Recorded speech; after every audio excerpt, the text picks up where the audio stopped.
Hello there and welcome back to the channel. So I've been putting off making an updated tier list video for Nier Reincarnation, but now that we have the final unit released, it is time. And in the interest of time, I'm just gonna head over to nierrein.guide, where the fine folks from Nier Rein Guide have put together a few tier lists that we can talk about, and I trust their judgment. I think Big Lissy does the most work here, and he's arguably one of the top players in global, if not the top player currently. Let's get right into it. First of all, we have general PvE tier list with X going all the way down, X being the highest. And yeah, let's just look at each one of these. So Fest Fio became the new best generalist. So yeah, let's get right into her here. So yeah, she buffs her own crit damage, which can be stacked by crit damage buffing supports. That's timed crit damage.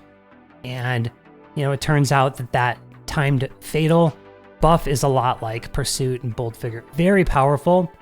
And her animations are super fast, making her great in subjugations. She is your go-to for Caged Vigor Wave 2 Subjugation DPS. Before her, obviously, it was Celeb Yuri as the best generalist. Gale was the next one on here. And she's a wind DPS, but buffs her own Pursuit, and also has really fast animations. And, you know, huge 5-hit multiplier. Whirlwind Pursuit, which is, you know, 50% Pursuit. It's just so powerful. So, yeah, Pursuit is another one of these really powerful, you know, final damage multipliers that you want to look out for. Okay, so she was introduced in August when Celeb became Fest, right, for anniversary.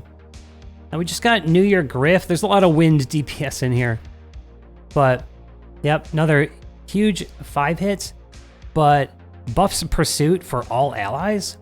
That's just insane. And then the absurd training awakening passive makes him really powerful for like AAs in between while he's waiting for his skills, like in a subjugation knockdown. If you can build him fast enough, he's really cool in arena. You eat up a ton of time in AA because he's almost guaranteed to do a 4 or 5 hit.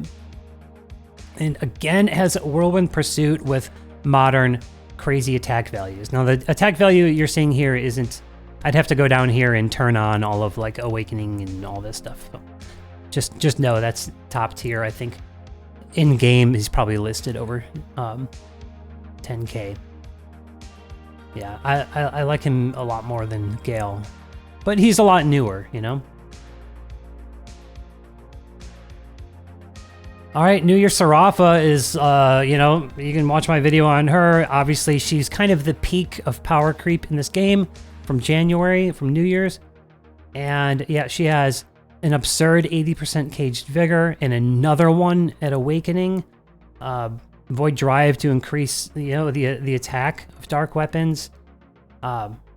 Puts herself in Dauntless for 60 seconds. She's just broken everywhere. Just broken. So as a PvE turret, she's broken there. She's broken everywhere, of course. There's nothing more really that needs to be said about her. That's usable at start, and she's an arena goddess, more like a demon. Abyssal Hina, one of my favorites, has a passive that boosts her crit damage up by 80, and that's just like, there's nothing in the game anywhere close to that as a crit damage passive. So, and you'll see this in the stats when you're building her, that like her crit damage can just go so stupidly high. And then she gets a timed crit damage buff, which, you know, we just talked about. It's huge, and it can be stacked with crit damage buff supporters, you know, the timed buff that is. And yep, that's as good as it gets for, especially for fire. And she just has the Agi penalty, so not a big deal. I've used her in arena for fun as a strong turret too. And yep, she's one of my favorites. Okay, Divine Fio. Now all the divines are so awesome because of this like team-wide pursuit passive that's based on element. But she's also super strong. We have a 4-hit 350 with, you know, wind even more. And yet another, she buffs all allies. So super strong sub DPS, another like timed fatal supporter. We just got so many of those rolled out in a row, you know? And yeah, it's really strong. And then of course you have the passive pursuit, which, you know, all the divines have this. They last for 180 seconds, which is like, you know, enough to get you through the whole subjugation wave. So, yep, she was new in January and not available at the moment except for the like the mama token metal whatever exchange. And then we can come down here and see all of these triple S, which, you know, most of these are elemental, and to save time, yeah, we can look at them and, you know, the best ones are going to have more support attached to it. Maybe they buff themselves or the party, or they buff pursuit to the party, or they apply like a crush or a defense break or something like that. But we're going to see them again in the elemental DPS category. So we're going to skip all the way down to the next category now. Damage buffers. So you're going to see a lot of the divines in here, like Yuri. And I'm just going to open up the top row here so we can look.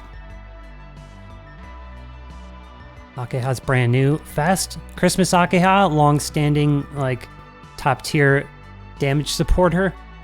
Really, like, didn't fall off. She's been out for 2 years now. Okay, so ROD Baldy. He's farmable. He's a Recollections of Dusk character. Now, he has Valiance and on Awakening this crazy 20%. That's more than the Divines. 20% to the whole party. So that's just awesome. And not to mention, he just looks awesome. The power suit was always so cool, and now it's back in white. So cool. So yeah, 2 support passives, and that's flat Valiance, which is really nice, because then you can stack all of your timed anyway on top of it. Get more potential.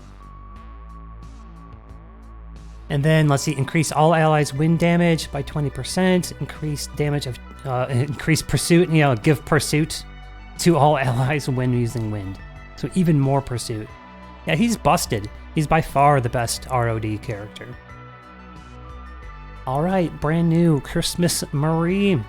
She is a determination unit, gives damage reduction to the whole party, the new 70% value, which is amazing. And it's really close to stacking 2 of the 50 units, like stacking Summer Yuri and Shadowbound Sarafa, but you can have it in one slot now.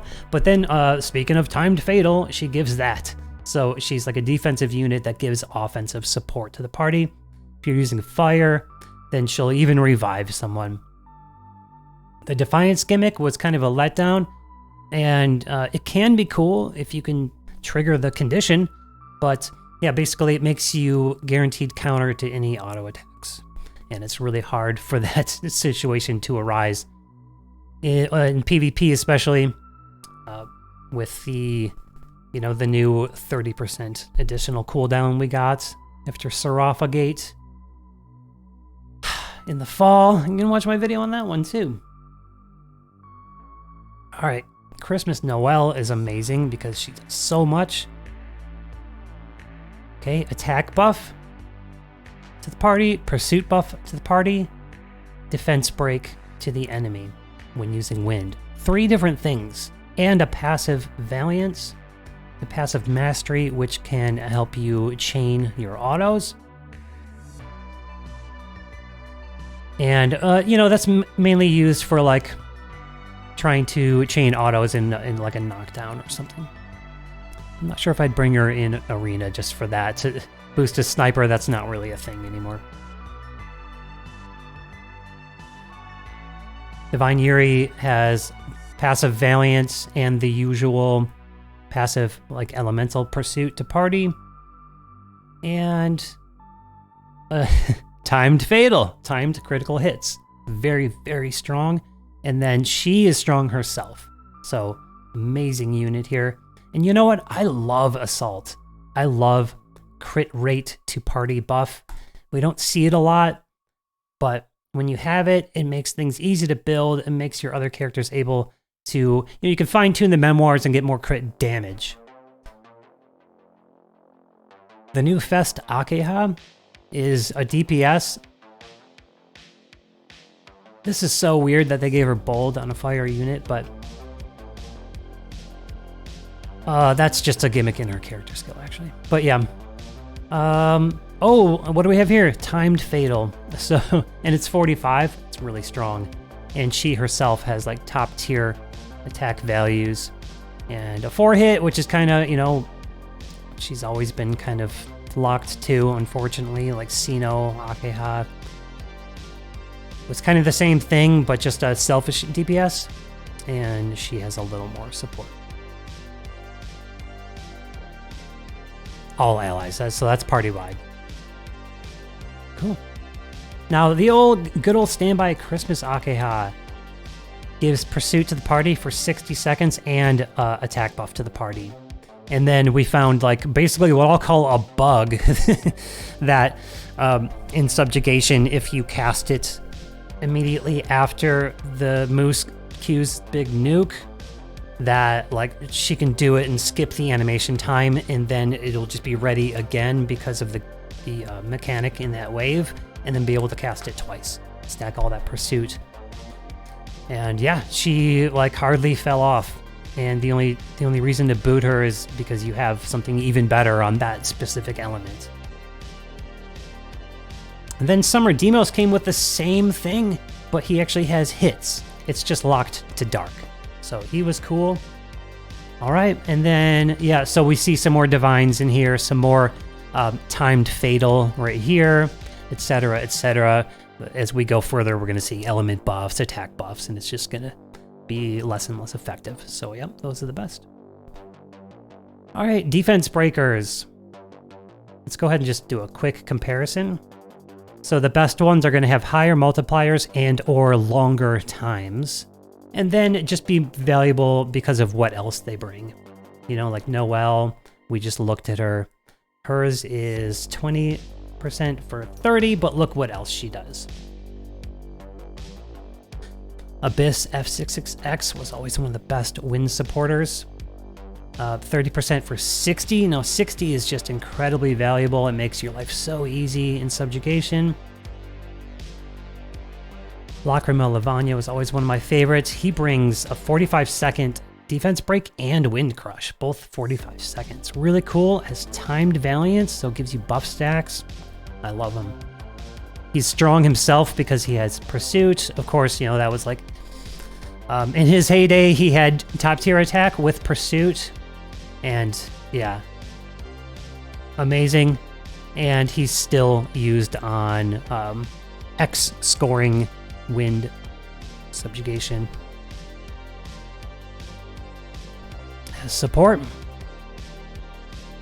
All right, Celeb Gale, one of the greatest units of all time, has a 50% defense break, and then is like just super valuable otherwise. 50 bold vigor, and now like she got rebuffed, and she's like one of the best arena snipers too. We're talking about defense breakers here. All right, Celeb Marie is just like her, just slightly different. Let's see, we have 45%, but she did more, and I believe this pursuit buff was added later.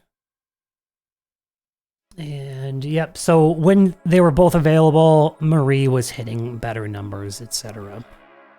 They're really, really close though. Of course, Celeb Gale being light affinity and Marie being water. And then, yeah, same deal here. Excuse me. So she has like 30 for 30 defense break with a pursuit buff if using water. She was super valuable for the longest time. It still is. Has bold vigor, so she can do crazy damage herself. And then Valiance flat to the party. So she's coming in with all sorts of support and is really strong herself.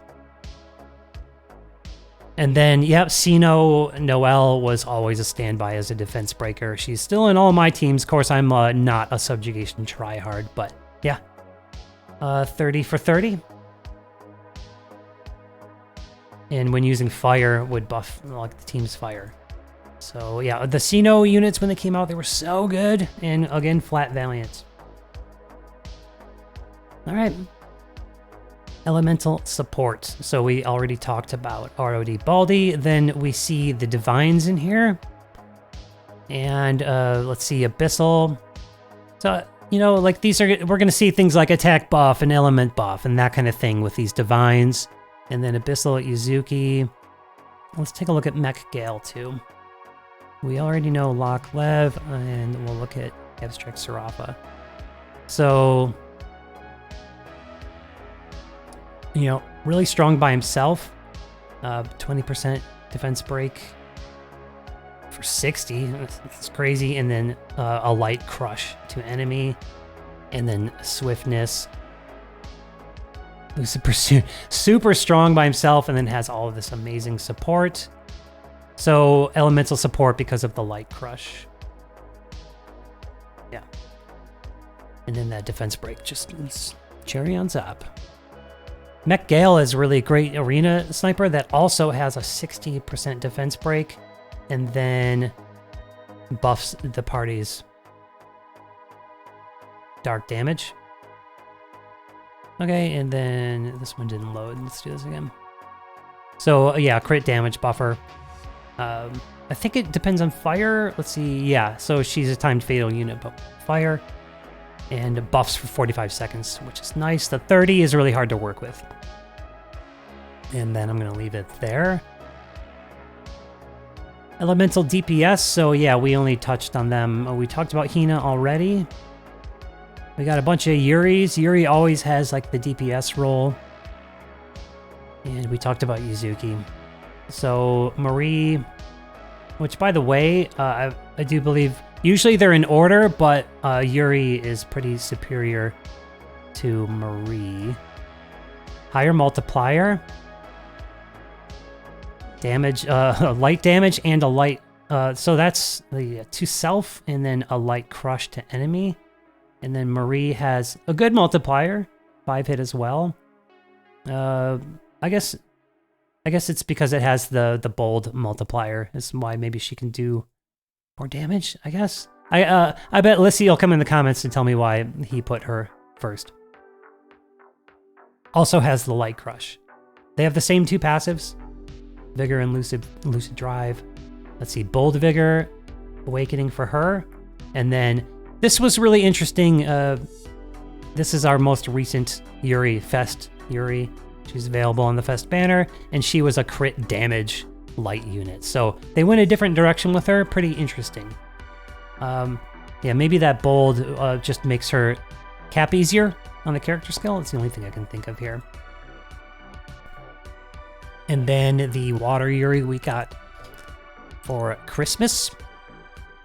Buffs the whole party, and that's really valuable. Even when she's the main DPS, when the rest of the team can help with damage, it really helps you push to that X tier. And yeah, so she always has these big 5 hits with a huge multiplier. Starting with her celeb costume, which was fire, but it wasn't really fire locked. It was a generalist, you know? And then she went ahead and got pretty much every other element. Abyssario is like the strongest DPS when released, and she still is just all the way up there. I think we just talked about her, but in case we didn't and I can't remember. Okay, so huge multiplier, more wind, and yeah, attack. Yeah, we did talk about her, right? Has Pursuit as an awakening, and just stupidly high attack. And then this is like over a year old at this point, but she was so awesome with that Whirlwind Pursuit. Yet again, that makes you hit so hard.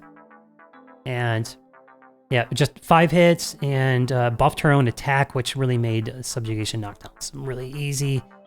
because if you don't play your cards right, you can run out of your attack buff. During the knockdown, it's the most frustrating thing ever. All right, so let's keep moving along here. Healers. So really, if you can get these two, then that's all you need to worry about. These two are my top tier for healers. Both of them have the 50% regen, so 5 ticks at 10% heals 50% of your HP. And they also have amazing party-wide defense gimmicks. So Celeb F66X is maybe the best all around because she debuffs enemy attack. And then, yeah, has the resilience HP up passive to the party, where Gale could arguably be the best when using water because she also gives damage reduction to the party in addition to her usual defense buff to the party. So Wifey over here debuffs the enemy attack, Gale buffs the party's defense. Similar, but I like that attack debuff a little more. Of course, in Tower and Fateboard, we found that even when you're using a different element, you can bring one of these two girls using their element. So I might have a dark team and bring a water Gale. Of course, that doesn't work on the bosses that have a gimmick where you have to bring the right element, in which case I would probably go for her. So I know what you're thinking. We just got this new, like, 10H, you know? And the problem there is that she's more offensive and strong, kind of cool for, like, maybe solo gimmicks. And I saw some people on Reddit stoked about her, but if I just want a healer, it's all about survival, I want these two. And then Rion was good because he has like kind of unique gimmicks. I skipped him, but now he's a staple on defense teams along with Sarafa because he can remove compromise. If you try to compromise Nier Sarafa, he'll remove it and then she'll be able to do her gimmick. Otherwise, he's another 50%er here and has like the resilience, but no additional defense gimmick meant I didn't like him as much as the other two, Gale and F66X. And then as we go down the line, we're gonna see, you know, lesser like 4 ticks of regen, or, you know, just not quite as good as these two. All right, tank/defense support.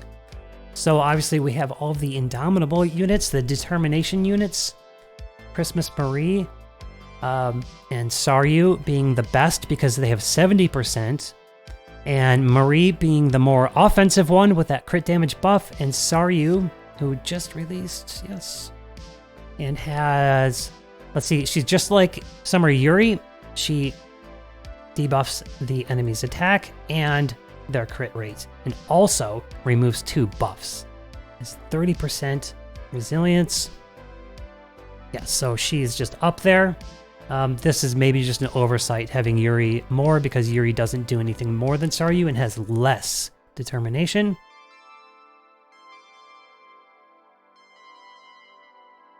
All allies defense up. Maybe that's why she's... Yeah, she does do one more defense thing. That's probably why, but less determination. So make your choice there who you're going to bring on your team. Maybe both of them. DQ Sarafa was really unique because she gives herself Dauntless. So you don't have to build her as a chunky tank. She's a provoke tank, and we'll use a Dauntless gimmick that doesn't last that long. But if you can time it correctly, she can be super effective. Divine Udeal is not just a divine that gives the elemental pursuit to party, but he can get his character skill off super quickly after only 2 skills if built properly, and can give the whole party Dauntless. So yeah, they can't die for 30 seconds, and man, he is just so fun to use. One of my all-time favorites there. Celeb Udeal being one of, you know, the standby provoke tank that, you know, longest standing best provoke tank, super tanky, and has like the same like debuff gimmicks to the enemy. Really awesome. And then Shadowbound Sarafa was the second determination unit, damage reduction to party, and kind of had her own unique thing going on. Actually has hits on an instant character skill, even though they're kind of weak. Cure 2 status ailment, which is cool for PvE, but usually I don't know if you have ever, if you have to. And then removes a buff from the enemy. The Tempest Swiftness is really nice on mono wind teams. 8% is about as good as it gets. We'll see in a moment. So that brings us to the next category. Not the useless category. Nothing needs to be said here. But Swiftness Support. So 10H being the best because she's the only 10% for Dark. And then Marie, obviously 8% for Water, 8% here for Light, 8% for Wind. And then we get into the 5%. So yeah, they can be really cool for mono element builds, cooling down super quickly, and that can be pretty effective in Arena, actually. All right, so that will conclude PvE tier list. Let's just dip into the PvP tier lists real quick. So we have 3 roles: Turret, which is just your damage dealer, Agility, Snipers, and Support. Okay, so obviously the new broken Nier Serapha is the best turret. She can take herself immediately down to, almost 1%, depending, but puts herself all the way down in Caged Vigor, has all of that Caged Vigor passive multiplier, and then you can build her for even more. And good God, she just does so much damage. More than anyone, and then obviously she has all of those gimmicks, making her just like so beyond broken. Now usually, I don't really like bringing boring, selfish turrets, but we already talked about all of these in the PvE, and they're good for the same reason. So like ROD Baldy, because he brings all that party support and can also be strong himself. Any of the Divines give team-wide elemental pursuits. Really, that just means it's pursuits, but it requires your allies to be using the proper element. And then, we talked about these. They don't offer much to the party in Arena or anything, but they're just really strong if all you need is damage. Your Griff is amazing. And then these two are better than just turrets, and we'll see that in a moment.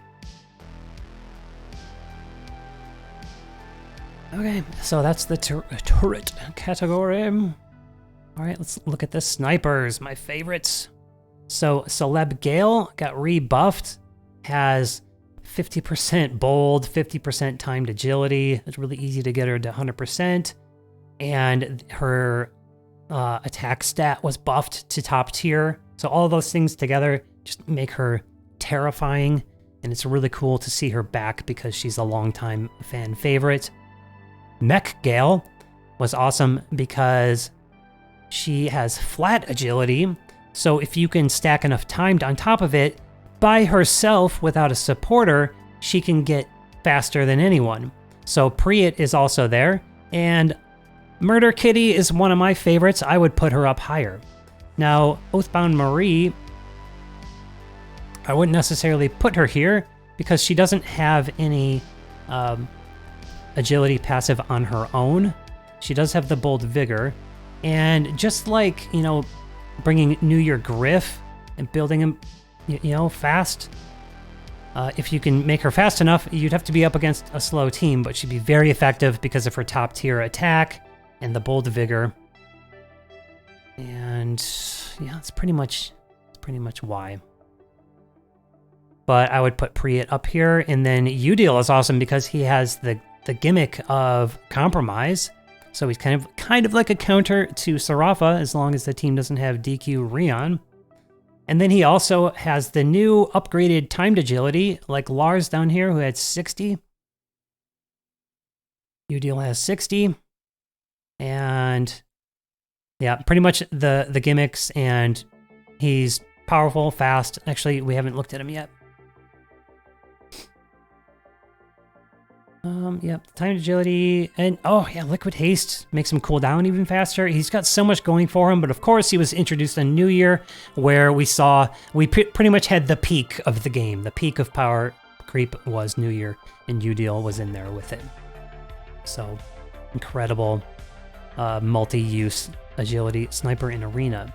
Now, Summer Noelle definitely needs to be mentioned because she was kind of in the same class as, well, what was introduced as Fractured Noelle. Let's see if she's down here anywhere. Aw, where'd she go? She's got to be in SS, right? Yeah, right there. So, was the first one with a ton of timed agility. I guess, like, Summer Rion was the first. But Noelle, like, he wasn't used a lot, didn't have good weapon options. Noelle was used a lot. But she, then these two followed in her footsteps. Demos had the drawback of having Pursuit be his multiplier, which means you had to get an attack chain. If you got his Awakening, that helped a little bit because it gave you, that passive to get more chains. And then Nier was the best when he released. So he was, same thing, a spear user, fast and a little bit stronger, But Summer Noelle was much better than both because if you could get her Awakening, she had Bold Vigor, which is, a multiplier that's guaranteed if you're acting first because you have full HP. But she had Proficiency, which made it almost impossible to get lower than a 3-chain. So good God, is she terrifying. She can get to be so fast, she can guarantee 3 hits, and just murder you, as long as you could get that Bold of Vigor. I kind of missed out on her because I had just invested in Shadowbomb Priet at that time. And now I'm finally getting Awakenings on her. Maybe before the final season is over, maybe I can finally use Summer Noelle. Okay, and then Griff, like I said, if you can make him fast enough against a slow team, you can juice him up with like Agi main mems. It's just like, then you can't, the more you do that, the less damage you're gonna have. But if you are just looking to go first and fill a ton of time, because he's guaranteed to do so many auto attacks, he can be really cool. And then everyone else like is kind of in the same boat. However, Celeb Lev also had that, he also had Proficiency, kind of like Noelle. Just no Agi passive, that's all. But he was used, a lot of people used him for that purpose. Back in the day, we would just slam Celeb Gale with agility, and she didn't have... Yeah, because her Awakening passive, so we used her back before Awakenings existed. We didn't get Awakenings, until way into the game. So before then, we actually used her as a sniper, because if you just kind of like built your mems from max Agi and all that, we didn't have, nobody was using Summer Rion, and we didn't have Frac Noelle yet. So her Bold Vigor made her very effective. And there's a famous moment where I was streaming back when I was like, not a noob, but I was like still a developing player, and she was kind of my crutch. And on stream, I failed several chains in a row. Like I got blocked like several attempts in a row. And there was a joke going on around about it. Good times. So yeah, that'll conclude Agility Snipers. And one more thing to talk about for the video. Support for Arena. So offensive support. Of course, we're going to see, again, the Divines. Or characters that have an instant character skill with an offensive buff, like Christmas Marie, Celeb Akeha. Now, Celeb Akeha is also great for Arena because she has flat Agi passive to the party. And if you get that Awakening, she also has, I think it was timed, let's look, timed attack buff to the party, which I never got. And if you had that, man, was she valuable, and still is on certain comps, like certain creative teams out there. And then you have, again, you have the Divines because they have the passive Pursuit to the party. And then, let's see, Christmas Noelle because of, yeah, just like Valiance and Mastery, I guess. but that's kind of why she can't use anything instant, and that's about it. Just Valiance and Mastery. She's kind of a little further down the chain there. I wouldn't really bring her on an arena team myself for that reason. But you know, I loved Summer F66X, who definitely needs to be mentioned here because she was the first compromise unit. Could cast compromise on the entire enemy party and prevent provoke tanks from using their gimmick, and also prevent Christmas Gale from applying her damage reduction, which was used a lot, and Summer Wife really was effective against that. So historically, I would put her among the top places, but nowadays, since we have the new ones like Udeal and Abyss Marie also does it, even though those are single target, they're a little more updated units. Of course, you can come here and read all these notes that Lissy left. If you want even more info, and of course you can find the reviews of these characters on my channel, because I've reviewed every banner for the last 2 years. Okay. Defensive support are the Indomitable units, like I mentioned before, the Provoke tanks, and then good old Divine Udeal, one of my favorites, because he has that Dauntless that can be cast if you can just get it up after, you know, casting 2 skills and having him built properly. You can cast that. It's just amazing. Then, of course, you have all of the instant character skills. These two, of course, also have the Determination, just like these two, but, you know, still the 50. And then, yeah, Rion, we talked about that before, the gimmick where he can remove the compromise. And then, of course, the 2 best healers were also great in Arena on, you know, triple instant character skill teams. Usually you'd pair them with like a Provoke tank. And they can still be cool, you know, if you're just trying to stall and make Serafa's Dauntless run out. You can bring 3 instant character skill characters with short cooldowns. And they could be thrown in there if you want, but usually you're seeing the Indomitable units. Usually like something like Marie, Saryu, and Yuri make an incredible stall team, and there's so much damage reduction happening that you just can't one-shot any of them, and they can be built to do that and do a lot of damage too. So, not going to talk about anyone else there. Of course, we have like the older Provoke tanks. The classic one here, he was the first. Revive gimmicks like Hina's, you know, didn't end up being that useful. We have the Provoke tank Lavanya, who I argued for at first, but then immediately fell off when we got the 30%, haste. The 30% haste Serafa Gates that I mentioned earlier, because his gimmick was Defiance, countering auto attacks, and there was no more time for auto attacks. Demos being the first enemy debuffer. So, you know, they all have a special place in my heart because the original, like, we called it Ball Demos because it was New Year Baldy, Provoke Tank, and Demos for the attack debuff, and that was a strat for a long time in the early game. The somewhat early mid game. Agility supporters, super, super important.